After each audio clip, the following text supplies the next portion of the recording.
Sumatera Barat memang sangat dikenal dengan sejarah dan budayanya yang sangat kental.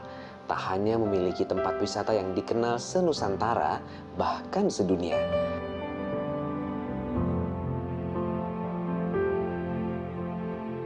Seperti Lembah Anai, salah satu air terjun terunik yang membuat kagum Belanda, Jenderal Van den Bosch. Dan karena sangat kagumnya, ia pun mendirikan jalan raya dan kereta api berada tepat di tepi air terjun tersebut.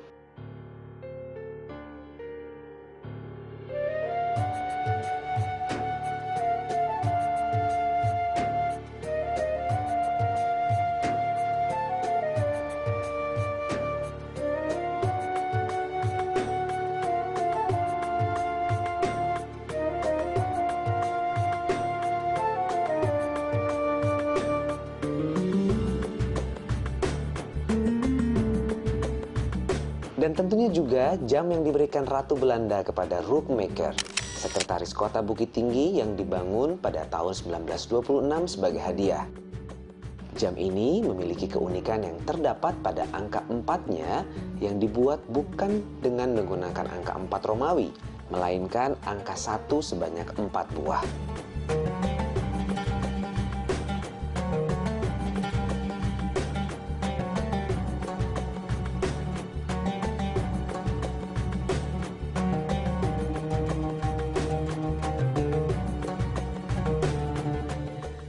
Tak berhenti sampai di sini, sejarah perjalanan kemerdekaan yang menarik juga ada di Sumatera Barat ini. Salah satunya tersimpan di sebuah rumah Allah yang merupakan masjid tertua di Kota Padang. Menarik untuk ditelusuri.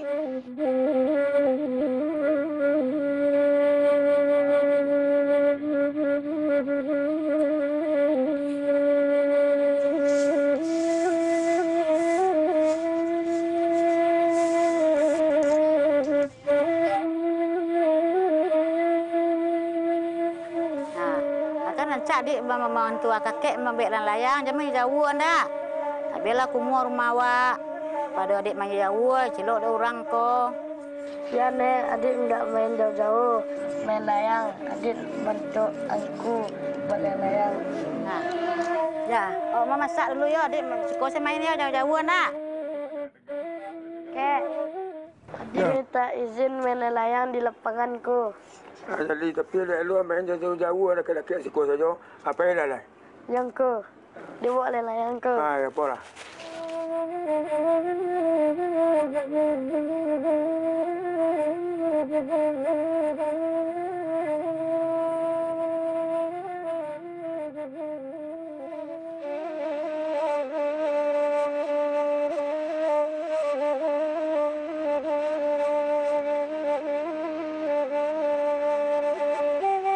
Assalamualaikum. Waalaikumsalam warahmatullahi wabarakatuh. Aduh, mohon maaf mengganggu, Bapak sedang main ya. Apa-apa. Oh, Pak Sarul nih. Iya. Ini dengan Pak Jufri. Pak Jufri. Iya, betul. Pak Jufri, tadi saya terkesan sekali, Pak. Ya. Enak dengernya, Pak. Iya. Ini namanya alat musik apa, Pak ya?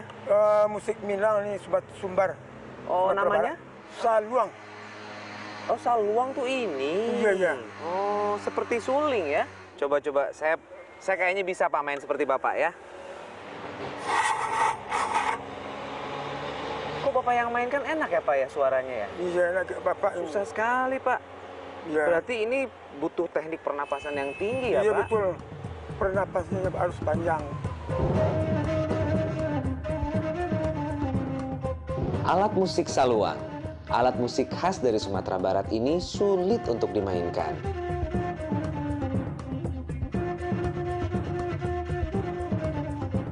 Alat musik yang memiliki 4 lubang dan terbuat dari bambu ini berbeda dengan suling.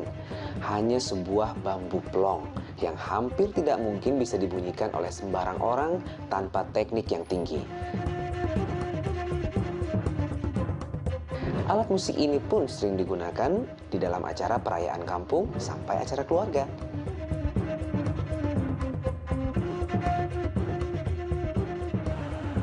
Kalau suling kan ada penutupnya, Pak. Itu logikanya pasti bunyi kan? Ada penahannya. Ini kok nggak ada sama sekali, Nggak Pak ya? ada. Bahannya sih sama dengan suling. Dari kayu juga ya? Iya bolong. Bapak kan ada 2 nih. Ada 2 ya. Boleh nggak saya beli? Boleh. Oh, enggak beli, ambil aja. Tak salah. Bapak bisa bikin. Oh, Bapak bikin Iya, juga? Bapak yang bikin nih. Oh, gitu. Ya, ya, ya. Waduh, alhamdulillah ini, Pak. Iya. Kalau gitu Bapak silakan lanjutkan permainannya, Pak. Ya. Sekarang saya mau ke Masjid Gantiang. Ya, saya mau pergi sana. Oh, Bisa Bapak mau diganti. ke sama-sama Iya, juga ya? sama tukar ganti baju saya dulu. Oh, iya, ya. Silakan, silakan, silakan. Iya. Ya.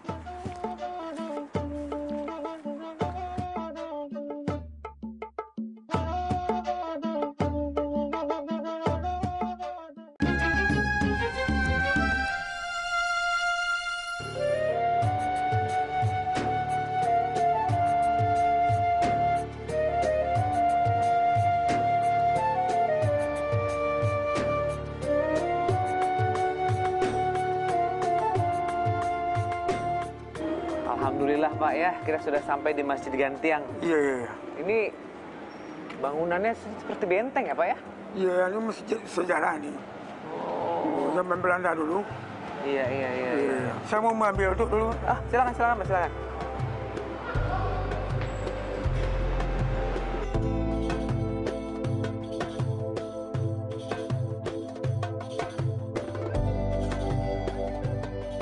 Waduh, alhamdulillah ini saya bisa bertemu dengan Pak Nur Suhud. Terima kasih, saya Bisa juga. dibilang Bapak ini sesepuhnya Gantiang ya? Iya, kira-kira Masyarakat begitulah Pak Gantiang. Darul. Saya juga gembira bertemu dengan Pak Darul nih. Kapan-kapan lagi saya melihat cuma di TV aja tuh. Pak Darul, aduh, Ya, alhamdulillah. alhamdulillah. Jadi Ya. pas sekali kalau saya bisa bertanya sama Bapak nih. Iya, Jadi kira-kira begini apa, Pak, Pak? alhamdulillah saya sudah jalan-jalan ke Padang ini. Iya. Dari kemarin, saya sudah datang ke masjid yang terbesar insya Allah di Kota Padang, Masjid Raya Sumatera Barat. Sekarang saya ingin ke masjid yang tertua. Betul Pak, ini masjid tertua ya di Benar, Padang Pak ya? Darul. Yang tertua di Kota Padang. Iya, iya, iya. Ya, Itu berdiri tahun berapa? 1805. Sebenarnya sejarah pertama 1790, yaitu di kaki Gunung Padang, jalan ke Teluk Bayur, di tepi Batang Arau, tetapi oleh Belanda itu dibongkar karena akan dibuat jalan. Lantas 3 suku Caniago tadi memperkasai untuk membangun di kanting lokasi ini. Wah, ternyata salah satu masjid tertua yang terletak di Kota Padang ini berawal dari sebuah masjid kecil di tahun 1700-an, bertepatan dengan didirikannya Teluk Bayur, yang dibangun sebagai sarana pemersatu 8 suku di Kota Padang ini.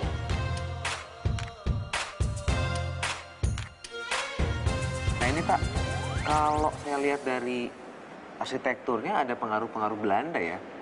Berarti Belanda waktu itu juga ikut di dalam membangun masjid ini. Ya, Belanda berpartisipasi lah katakan untuk membantu.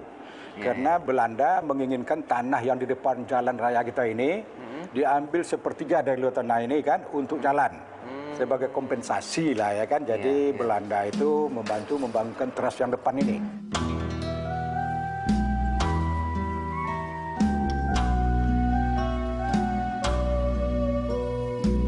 Masjid Ganting ini memang memiliki perpaduan corak arsitektur yang menarik karena dengan melibatkan beragam etnik. Masjid ini pun sangat kental dengan bangunan Belanda, Persia, Cina, dan Minangkabau. Seperti lantai, dihadiahkan oleh Belanda. Dan karena arsitektur dari Belanda, desain bangunan dari depan menyerupai seperti benteng pertahanan perang. Pengaruh Cina terlihat jelas dari bentuk kubah yang menyerupai wihara.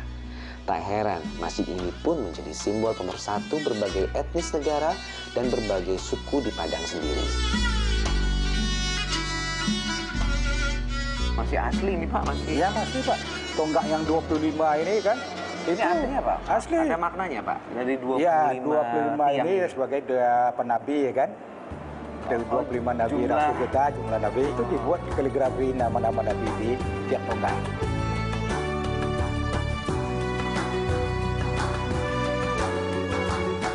Tak hanya banyak perpaduan, masjid ini juga memiliki keunikan, di mana tiang penyangga yang berjumlah 25 buah ini memiliki makna yang sangat islami, melambangkan 25 nabi dan rasul, sehingga kita dapat menemukan nama-nama rasul di setiap tiangnya. Ya Nabi, salam alaika, ya Rasul, salam alaika. Bahkan kabarnya masjid ini sebelumnya memiliki tempat untuk menyambungkan azan dan suara imam sebelum pengeras suara muncul, yang dikenal dengan muzawir. Salam alaika.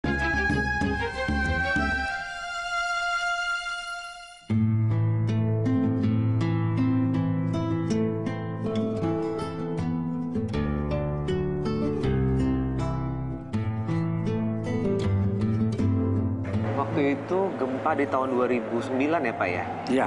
Sempat tidak bisa dipakai berapa lama itu bisa dipakai? Kita tidak pakai sampai 2 tahun, lebih kurang 1,5 atau 2 tahun ya kan, sampai dibangun kembali. Pantesan itu dinding antara dinding dengan atap seperti tidak ini ya Pak ya? Karena mungkin dulunya sempat hancur, terus kemudian dibangunkan lagi atapnya gitu. Iya, dinaikkan lagi ke atas kan. Ini patah, kemudian atap itu turun ke bawah. Tiang-tiang ini nggak ada yang ambruk. Tiang-tiang ini hampir 80% patah nih Pak. Oh, Patah. jadi Hancur ini ya kan, ulang betul ya. patah ya dulu. Nah, kemudian di luar itu juga, sehingga tidak layak huni lah, tidak layak pakai, tidak boleh jemaah masuk dalam. Sehingga kepaksa kami bikin koridor di luar untuk tempat sholat. Itulah lebih kurang 1 tahun atau 1,5 tahun lah kita sholat di luar.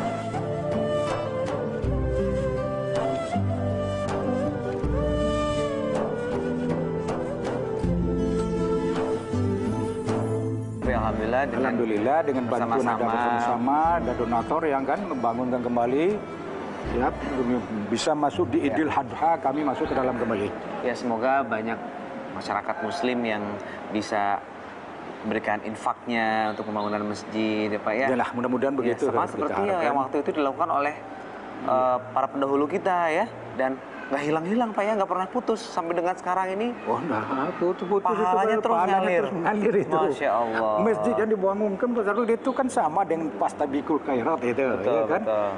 Jika kita jemaah bisa membangunkan rumah Allah, Allah akan bangunkan istana baginya di surga. ليس عليك هداهم ولكن الله يهدي من يشاء وما تنفقوا من خير فلأنفسكم وما تنفقون إلا ابتغاء وجه الله وما تنفقوا من خير يوفى إليكم وأنتم لا تظلمون.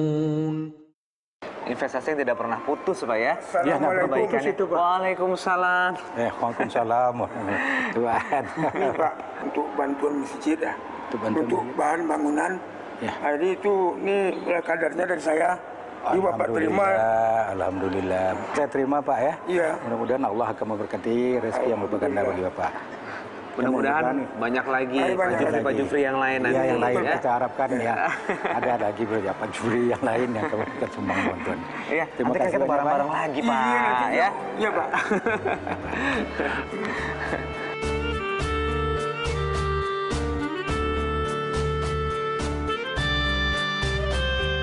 Masjid Ganting yang merupakan tanah yang diwakafkan 7 suku ini mengingatkan saya bahwa wakaf memang investasi yang sangat sempurna.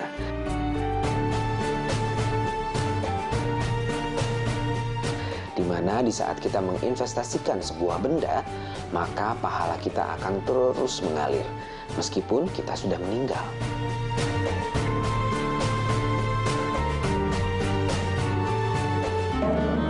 Bapak dekat sini pasti ya? Dekat Pak Tony, di sini dekat depan. Oh iya. Jadi Masjid Raya kita ini memang Masjid Raya yang cagar budaya ini. Di bawah Undang-Undang Nomor 11 Tahun 2010. Oh, masuk cagar budaya ya Masuk ini ya? cagar budaya itu Pak Tony. Oh, bener Pak ya? Kita renovasi harus sedemikian. Itu bentuk kubahnya memang seperti kelenteng ya, segi 8. Jadi memang Cina itu yang mempunyai arsitek ya kan. Yang depan ini tuh Belanda itu. Kayak perpaduan berbagai macam budaya ya untuk pembangunan masjid ini. Ya, baik Pak, terima kasih banyak. Ya, terima kasih Pak. Semoga kita bisa merawat apa yang menjadi cagar budaya kita ini. Assalamualaikum. Waalaikumsalam warahmatullahi wabarakatuh. Anugerahi kami dalam bahagia, dalam cinta, dan sungguh cinta ini cinta kami kepadamu. Ngarai Sianong yang merupakan sebuah lembah curam yang masuk dalam kategori lembah tercantik di Sumatera ini menjadi sebuah akhir perjalanan saya di Padang. Hidup penuh cobaan, tawakal kami kepadamu.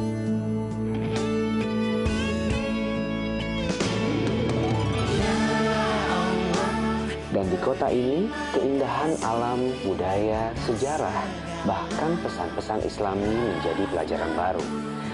Dan anugerah yang tak henti kau beri untuk kami. Dan ternyata di rumah Allah tak hanya menyimpan unsur-unsur Islami, unsur sejarah yang sangat kental pun disaksikan oleh beberapa rumah ibadah ini.